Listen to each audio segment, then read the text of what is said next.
ITI नगर के mission exam में आप लोगों का एक बार फिर से स्वागत है। आपको जैसे कि मालूम है हमारा मिशन एग्जाम चला हुआ है स्पेशल फर्स्ट ईयर के छात्रों के लिए, जिनके 15 मार्च से एग्ज़ाम स्टार्ट है। ठीक है, उनके लिए हमारा मिशन एग्ज़ाम चला हुआ है।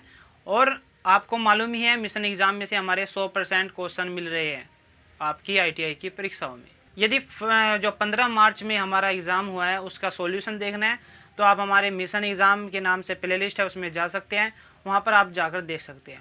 तो मिशन एग्ज़ाम में हमारी क्लास चली हुई है। पिछले हमारा ME09 में हमने कराया था आपको मेजरिंग इंस्ट्रूमेंट, और आज हमारा ME10 में होने जा रहा है डोमेस्टिक अप्लायंसेज, यानी घरेलू जो हमारे उपकरण होते हैं उनके ऊपर जो हम आज आपके लिए इम्पोर्टेंट ऑब्जेक्टिव टाइप क्वेश्चन लाए हैं और आपकी आने वाली परीक्षाओं के लिए भी इम्पोर्टेंट है। तो बिना किसी देरी के बढ़ते हैं हम आज के फर्स्ट क्वेश्चन की ओर। फर्स्ट क्वेश्चन कहता है हीटिंग तत्व बनाने के लिए किस सामग्री का उपयोग किया जाता है। देखिए, हीटिंग तत्व यानी हीटिंग एलिमेंट बनाना है, पूछा है कौन सी सामग्री का यूज करते हैं। आपने हीटिंग एलिमेंट देखा ही होगा, जो आपका हीटर में यूज़ होता है, प्रेस में यूज़ होता है, वो पतली सी तार होती है। वो पूछा है कि किस सामग्री का बनाया जाता है। आपकी स्क्रीन पर हीटिंग एलिमेंट का डायग्राम है और बताना है किस सामग्री का बनाया जाता है। ये बनाया जाता है नाइक्रोम का। किसका बनाया जाता है? नाइक्रोम का। राइट आंसर बनता है ऑप्शन सी। नेक्स्ट क्वेश्चन में कहा है विद्युत इस्त्री के भाग का क्या नाम है, यानी ये हमारी इलेक्ट्रिक आयरन है उसका एक पार्ट है और पूछा है इस पार्ट का नाम क्या है। देखिए ये होती है हमारी सोल प्लेट। क्या होती? ये होती है हमारी सोल प्लेट। तो राइट आंसर बनता है ऑप्शन ए। नेक्स्ट क्वेश्चन में दिया है 203 में माइक्रोवेव ओवन में स्टीरर मोटर का कार्य क्या है। देखिए, माइक्रोवेव ओवन में पूछा है स्टीरर मोटर होता है उसका क्या कार्य होता है। देखिए, जो माइक्रोवेव ओवन होता है वो हमारा भोजन पकाने की एक मशीन होती है। डायग्राम आपकी स्क्रीन पर है और इसमें एक स्टीरर मोटर होती है, उसका कार्य पूछा है क्या होता है। ऑप्शन ए भी दिया है अंदर ठंडी हवा खींचता है। दूसरा दिया है ऊष्मा को समान रूप से फैलाता है। सी में दिया है गर्म हवा को बाहर निकालता है और डी में दिया है घूमता है और विद्युत चुम्बकीय क्षेत्र ऊर्जा को दर्शाता है। इसका राइट आंसर ये बनता है, ये वो जो मोटर होता है स्टीरर मोटर होता है माइक्रोवेव ओवन में, वो घूमता है और चुम्बकीय क्षेत्र ऊर्जा को दर्शाता है। राइट आंसर बनता है ऑप्शन डी। नेक्स्ट क्वेश्चन में दिया है गीजर में यू बैंड का क्या उद्देश्य है जो एक्स के रूप में चिन्हित है।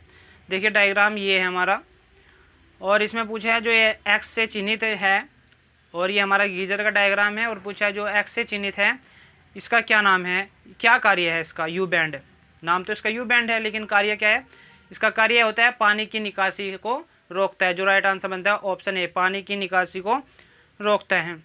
205 में दिया है खाद्य मिक्सर में किस प्रकार की ऐसी एकल फेज मोटर का उपयोग किया जाता है। देख, खाद्य मिक्सर यानी जो हमारी फूड मिक्सर होता है उसमें पूछा है कौन सी मोटर का यूज़ करते हैं। देखिए, आपका जो भी डोमेस्टिक अप्लायंसेज में क्वेश्चन है ये यहाँ पे देखिए समझाने का तो कुछ है नहीं इसमें, ये थ्योरेटिकल है, ये आपको याद ही रखना होगा। बताइए इसमें क्या समझा सकते हैं कि मोटर कौन सी यूज होती है। बताए तो सकते हैं कि ये मोटर यूज़ होती है और आप याद रख सकते हैं। तो जो हमारा फूड मिक्सर होता है उसमें कौन सी होती है? स्पेशल मोटर होती है। और स्पेशल मोटर में कौन सी मोटर होती है? वो होती है यूनिवर्सल मोटर। कौन सी होती है? Universal motor. राइट आंसर बनता है option A, universal motor. Next question देखिए, ये क्वेश्चन है ये समझाने का है तो हम ये आपको समझाएंगे। हीटर के अधिकतम निर्गत के लिए कौन सा स्थान है, यानी हमें ये हीटर की 4 सिचुएशन है और इसमें पूछा है कि इन चारों सिचुएशन में से कौन सी सिचुएशन में हमें अधिकतम आउटपुट मिलने वाली है। देखिए, हम आपको समझाते हैं अच्छी तरीके से। एक बार मैं डायग्राम बना लूँ इस पर। देखिए, इसमें 4 स्थिति है और पूछा है कौन सी स्थिति में हमें हाई आउटपुट मिलने वाली है। देखिए, प्रत्येक स्थिति में हमारे 2 एलिमेंट है, पहला और दूसरा। पहला दूसरा, पहला दूसरा, पहला दूसरा, 2 एलिमेंट है चारों स्थिति में। अब देखिए पहली स्थिति को देखते हैं। यहाँ से इसने दिया है सप्लाई। अब हमारा पहला जो फेस है वो जाता है यहाँ पे। अब यहाँ पे गया तो इसकी ये ख़त्म हो गया, आगे जा ही नहीं रहा, ठीक है ना। अब ये न्यूट्रल गया, न्यूट्रल यहाँ पे चला गया और इसमें चला गया, यानी इसमें तो कुछ भी नहीं गया, इसमें केवल न्यूट्रल गया है। हालांकि इसमें फेस तो गया ही नहीं, जहाँ हमें फेस और न्यूट्रल दोनों चाहिए। जब इसमें ना तो फेस न्यूट्रल है ना इसमें फेस न्यूट्रल है तो इसकी तो जीरो होगी आउटपुट। क्या होगी इसकी आउटपुट? जीरो आउटपुट हो गई इसकी।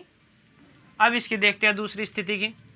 दूसरी स्थिति में क्या है, देखिए हमारा फेस गया यहाँ से ऐसे, ये गया तो ये इसने दोनों को मिल गया, फेस पहले एलिमेंट को भी मिल गया दूसरे को भी मिल गया, ठीक है जी। चलो अब न्यूट्रल देखते हैं। न्यूट्रल ऐसे गया दूसरे को भी मिल गया और पहले को भी मिल गया, यानी जो आउटपुट है हमारी, आउटपुट में पहले की भी आउटपुट आएगी और दूसरे की भी आउटपुट आएगी। तीसरी स्थिति में देखते हैं, हमारा फेज़ आया, फेज़ कहाँ पे गया, इसको मिल गया और यहाँ से इसको मिल गया, ठीक है जी, और न्यूट्रल इसको मिला, तो ये हमारा फेज़ मिला है इसको, ये तो ब्लास्ट हो जाएगा, तो इसकी भी आउटपुट हमारी क्या होगी, 0 हो जाएगी। अब इसकी चौथे की करते हैं बात। चौथे में क्या है हमारा, ये फेज़ आया, फेज़ पहले को मिल गया, ठीक है जी। अब न्यूट्रल आया, न्यूट्रल किसको मिला, न्यूट्रल केवल इसको मिला, फेज़ इसको मिला, न्यूट्रल इसको मिला, इसको ना न्यूट्रल मिल रहा और इसको ना फेज़ मिल रहा, तो आउटपुट क्या होगी हमारी, ठीक है ना। नहीं, आउटपुट 0 तो होगी नहीं, लेकिन सीरीज में होने के कारण कम आउटपुट होगी, इसको हम लिख सकते हैं कम आउटपुट होगी। अब पूछा है हाईएस्ट, जो हाईएस्ट आउटपुट मिलने वाली है वो किस में मिलेगी हमें, आउटपुट इसमें स्थिति नंबर 2 में, क्योंकि इसमें एलिमेंट भी फुल है, पहला एलिमेंट भी फुल है और दूसरा एलिमेंट भी फुल है, तो इसलिए जो स्थिति 2 है इसमें हमारे आउटपुट फुल मिल रही है, यानी अधिकतम मिल रही है। आउटपुट तो इसमें मिल रही है लेकिन इसमें कम मिलने वाली है सीरीज में होने के कारण। तो यही पूछा कौन सी स्थिति में हमें अधिकतम निर्गत आउटपुट मिलने वाली है, वो मिलेगी स्थिति नंबर 2 में। राइट आंसर बनता है ऑप्शन बी। नेक्स्ट क्वेश्चन में दिया है, जूल के नियम के अनुसार उत्पन्न गर्मी की गणना करने के लिए किस सूत्र का उपयोग किया जाता है। देखिए, जूल के नियम के अनुसार पूछे हैं, हमें हीट को निकालने के लिए कौन से फॉर्मूले का यूज करते हैं, वो करते हैं H=I²RT। किसका करते हैं, H=I²RT। राइट आंसर बनता है option B, H²RT। Next question में दिया है, 1000 वाट 240 वोल्ट के विद्युत हीटर में उत्पन्न गर्मी की गणना करें। हीटर में 5 मिनट के लिए काम किया है। देखिए क्या क्या दिया इसने, हमें पावर दे दी, वोल्टेज दे दी और टाइम दे दिया, निकालनी है हमें हीट निकालनी है। तो कैसे निकालेंगे, देखिए इसमें हमें निकालनी है हीट, H=I²RT, ठीक है। अब गिवन में देख लेते हैं, गिवन में हमें क्या है, गिवन में हमें दिया है पावर कितना 1000 वाट, वोल्टेज कितना दिया है 240 वोल्ट, और टाइम कितना दिया है हमें 5 मिनट, ठीक है जी। अब ये फॉर्मूला लगाऊं अगर मैं हीट निकालने के लिए, H=I²RT। अब ना तो मेरे पास में आई है ना आर है, टी तो मेरे पास में है, पहले आर निकाल लूँ फिर आई निकाल लूँगा। किससे निकालेंगे, P हमें पता है P होता है V²/R, तो यहाँ से R क्या निकलेगा V²/P। तो V कितना है 240 × 240/P कितना है 1000। तो ये क्या आ जाएगा हमारा निकल के, इसको सोल्व करेंगे तो हमें मिलेगा ये 57.6 हमारा ये वैल्यू आएगा, निकाल के देख लेना। दूसरे में अब हमारे पास में R की वैल्यू आ गई, अब निकालनी है I की वैल्यू। P=I²R रख सकता हूँ, पावर का फॉर्मूला है डायरेक्ट। तो I की वैल्यू कैसे निकलेगी यहाँ से, I²P/R। अब P कितना है 1000 अपॉन R कितना है हमारा 57.6 इक्वल टू I² क्या निकल के आ जाएगा हमारा, ये आ जाएगा हमारा 17.36 एम्पियर, ठीक है ना।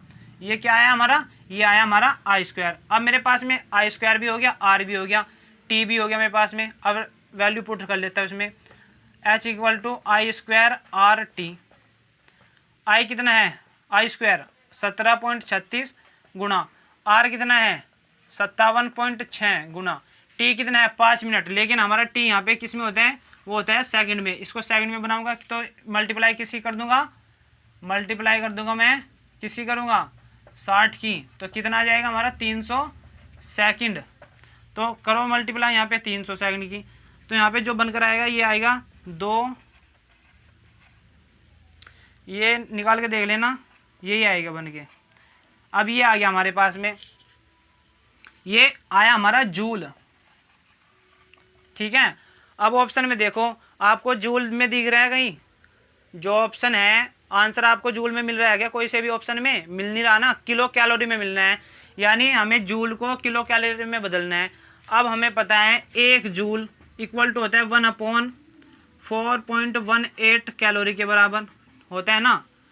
अब मैं क्या करूँ, इसको 4.18 से डिवाइड कर दूँ तो क्या बन जाएगा कैलोरी बन जाएगा। लेकिन इसमें ऑप्शन में दिया है किलो कैलोरी, किलो में भी बदलना पड़ेगा। तो अगर मैं 1000 से भी भाग कर दूँ इसको तो क्या बनेगा, किलो कैलोरी। अब इसको डिवाइड करोगे तो हमें मिलेगा यहाँ पे 71.70 के समथिंग मिल जाएगा किलो कैलोरी। यह आएगा, सॉल्यूशन करके देख लेना कैलकुलेटर में। तो क्या मिल जाएगा, 71.70 के करीब मिलेगा आपको। अब ऑप्शन में देखो, पहले में दिया 70.5, 71, 71.6, 72। देखिए जो ऑप्शन सी है 71.6 इसके लगभग में है ना, 71.70 के 71.6 लगभग में है। तो राइट आंसर बनता है इसका ऑप्शन सी, 71.6 किलो कैलोरी। समझ में आ गया ना।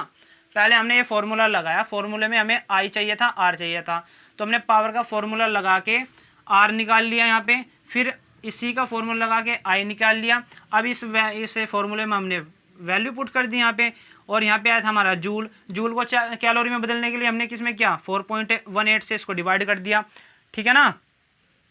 और किलो में बदलने के लिए 1000 से भी डिवाइड कर दिया, तो आ गया हमारा किलो कैलोरी। नेक्स्ट क्वेश्चन में दिया है 209 में, हीटर बेस प्लेट में विभिन्न स्थानों पर सुरक्षा खांचे का उद्देश्य क्या है।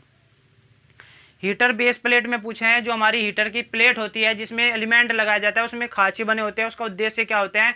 वो इसलिए ही बनाए जाते हैं ताकि जो हमारा हीटर का एलिमेंट है वो उसे दृढ़ता प्रदान करे, उसे फर्म कर सके, यानी उसे उसमें संजो कर रख सके। तो राइट आंसर बनता है ऑप्शन बी, उसमें अवयव को दृढ़ता से रखे। नेक्स्ट क्वेश्चन 210 में कहा है, विद्युत कैथली में सोल प्लेट का क्या उद्देश्य है। देखते जो सोल प्लेट होता है हमारा विद्युत कैथली में, इलेक्ट्रिक कैटल में पूछ रहा है कौन सा, उसका उद्देश्य क्या होता है सोल प्लेट का। वो होता है जो हमारा एलिमेंट होता है उसको कंटेनर के समीप रखे ताकि उसमें वो ऊष्मा दे सके। राइट आंसर बनता है ऑप्शन डी, अवयव को कंटेनर के निकट संपर्क में रखता है जो उसकी सोल प्लेट होती है। नेक्स्ट क्वेश्चन में कहा है कि माइक्रोवेव ओवन में प्रयुक्त मैग्नेट्रॉन ट्यूब फिलामेंट वोल्टेज क्या है। देखिए जो हमारा माइक्रोवेव ओवन होता है जो खाना पकाने के काम आता है, एक मशीन होती है, डब्बा सा होता है, डायग्राम देख लीजिए अपनी इस पे स्क्रीन पर। उसमें जो मैग्नेट्रॉन ट्यूब फिलामेंट यूज होती है उसका वोल्टेज पूछा हुआ है कितना होता है, वो होता है 3.2 वोल्ट AC। आपका ये जो क्वेश्चन है ये आपका एग्जाम में आ चुका है पहले, यानी ये क्वेश्चन आपका इंपॉर्टेंट है। तो इसका राइट आंसर बनता है ऑप्शन डी। नेक्स्ट क्वेश्चन में पूछा है, रुक रुक कर चलने पर फूड मिक्सर में क्या खराबी है। देखो जो फूड मिक्सर है हमारा वो रुक रुक कर चल रहा है, तो खराबी पूछी है, उसमें कौन सी खराबी दिखने को मिलेगी। वो होगा हमारे जो उसमें ब्रश हो गए वो फटे हुए हो गए, क्या हो गए, फटे हुए हो गए, इसलिए वो रुक रुक कर चल रहा है। नेक्स्ट क्वेश्चन में दिया है, एकल कला पंप मोटर में दोष क्या है यदि यह धीमी गति से चलता है। जो हमारा सिंगल फेज पंप है, वाटर पंप है, वो पूछ रहा है कि धीमी गति से चल रहा है, चाहे अपना सीलिंग फैन ले लो वो भी धीमी गति से चल रहा है, तो उसमें कौन सा दोष देखने मिलता है, जो उसका कैपेसिटर होता है वो हमारा खराब होता है, उसके कारण धीमी गति से चलता है। तो उसका जो ऑप्शन ए है दोषपूर्ण संधारित्र है। तो राइट आंसर बनता है ऑप्शन ए। नेक्स्ट क्वेश्चन में दिया है 214 में, उपकरणों के लिए AC आपूर्ति प्रणाली में उदासीन पथ का क्या कार्य है। देखिए एक होता है हमारा फेज, क्या होता है, एक फेज होता है, एक होता है हमारा न्यूट्रल। फेज से हमारी करंट आती है और न्यूट्रल से जाती है। क्या होता है, फेज से करंट आती है और न्यूट्रल से जाती है। जो ऑप्शन ए में दिया है धारा वापसी पथ के लिए न्यूट्रल का यूज होता है। वही पूछा है ना कि न्यूट्रल का यूज क्यों करते हैं हम, वो करते हैं धारा को वापसी पथ प्रदान करने के लिए। राइट आंसर बनता है ऑप्शन ए। नेक्स्ट क्वेश्चन में कहा है कि माइक्रोवेव ओवन में मैग्नेट्रॉन ट्यूब का क्या कार्य है। देखिए जो माइक्रोवेव ओवन में पहले क्वेश्चन आया था स्टीलर मोटर का क्या कार्य होता है, वो होता है जो हमारा चुंबकीय ऊर्जा को वो दर्शाता है, घूमता है और चुंबकीय ऊर्जा को दर्शाता है। इसमें पूछा है माइक्रोवेव ओवन में मैग्नेट्रॉन ट्यूब होती है जिसका वोल्टेज 3.2 वोल्टेज बताया अभी हमने आपको। वो पूछा उसका कार्य क्या होता है, वो क्या करता है, दोलन और खाना पकाने की जो आवृत्ति होती है उसका उत्पादन करता है। राइट आंसर बनता है ऑप्शन सी, दोलन और खाना पकाने की फ्रीक्वेंसी को उत्पादन करता है उसका। नेक्स्ट क्वेश्चन में कहा है गीले चक्की में किस प्रकार की मोटर का उपयोग किया जाता है। जो हमारी वेट ग्राइंडर होती है, वेट ग्राइंडर में पूछा है किस प्रकार की मोटर यूज की जाती है, यूनिवर्सल मोटर, प्रतिकर्षण motor, capacitor starter run, induction run motor, या डी में दिया है capacitor start capacitor run motor. यहाँ पे करते हैं हम capacitor start induction run motor, जो ऑप्शन सी में दिया है। राइट आंसर बनता है ऑप्शन सी। नेक्स्ट क्वेश्चन में दिया है सर्किट का क्या नाम है। देखिए सर्किट में नाम बताना है। ये सर्किट का नाम क्या है। देखिए इसमें हमारा कैपेसिटर भी लगा है और रेजिस्टेंस भी लगा है, डायक भी लगा है, ट्रैक भी लगा है। अब बताना है ये कौन सा हुआ हमारा सर्किट। ये हो गया हमारा इलेक्ट्रॉनिक सर्किट हो गया। अब ये जो इलेक्ट्रॉनिक सर्किट है ये किसके लिए बनाए गए हैं, ये क्वेश्चन आपका एग्जाम में आ चुका है पहले ही, और यानी ये क्वेश्चन हमारा इंपॉर्टेंट है, आपको भी ये एग्जाम में मिल सकते हैं। और ये पूछा जो इलेक्ट्रॉनिक सर्किट है किसके लिए बनाया गया है। देखिए इसमें एक आपको साइन दिख रहा होगा, ये वाला, ये दिख रहा है ना साइन। तो ये पूछा है कि किसके लिए बनाया गया है, इससे पहचान करिए जो हमारा ये संकेत है ये किसका होता है। ये होता है हमारा सीलिंग फैन का, यानी ये हमारा फैन के लिए, इलेक्ट्रॉनिक्स पंखे के लिए सर्किट बनाया गया है। तो राइट आंसर बनता है option A, electronic fan regulator के लिए। तो प्यारे दर्शकों यहाँ पे आपके 17 क्वेश्चन जो ऑब्जेक्टिव टाइप क्वेश्चन थे हमारे डोमेस्टिक अप्लायंसेस के ऊपर, वो यहाँ पे कंप्लीट हुए आपके। हम आपसे उम्मीद करते हैं आपको अच्छे से समझ में आएगा। ये पूरा चैप्टर थ्योरेटिकल है, इसमें आपको जो हमारे अप्लायंसेस है उसके पार्ट्स याद करने होते हैं, किस पदार्थ के बने होते हैं ये याद करने होते हैं, ये ठीक है ना। तो हमें उम्मीद है आपको अच्छे से समझ में आएगा होगा। अगर आपको सॉल्यूशंस देखने हैं तो आप हमारे मिशन एग्ज़ाम को ज्वाइन करें। और आपको पीछे की और क्लासेस देखनी है, जैसे हमारे एसी सर्किट हुआ, बहुत ही इंपॉर्टेंट है हमारा चैप्टर है AC circuit, DC circuit, magnetism, आपका सुरक्षा स्वास्थ्य से संबंधित, और आपका सेल एंड बैटरी और आपका मेजरिंग इंस्ट्रूमेंट, पद्धति, इल्यूमिनेशन, ये बहुत ही इंपॉर्टेंट चैप्टर है। आप देख सकते हैं हमारे मिशन एग्ज़ाम के नाम से हमारी प्लेलिस्ट है और डिस्क्रिप्शन बॉक्स में आपको इसका लिंक मिल जाएगा, वहाँ पर जाइए और अपने इसे को ज्वाइन करिए। वहाँ पे सारे लेक्चर देखिए, हम आपको गारंटी देते हैं 100% क्वेश्चन आपको मिशन एग्जाम से मिलने वाला है, मिशन एग्जाम से मिलने वाला है। इसलिए वहाँ पे जितने भी लेक्चर है सारे लगाइए और उन क्वेश्चन को रट डालो, पूरे रट डालो, पक्का उसमें से मिलने वाला है।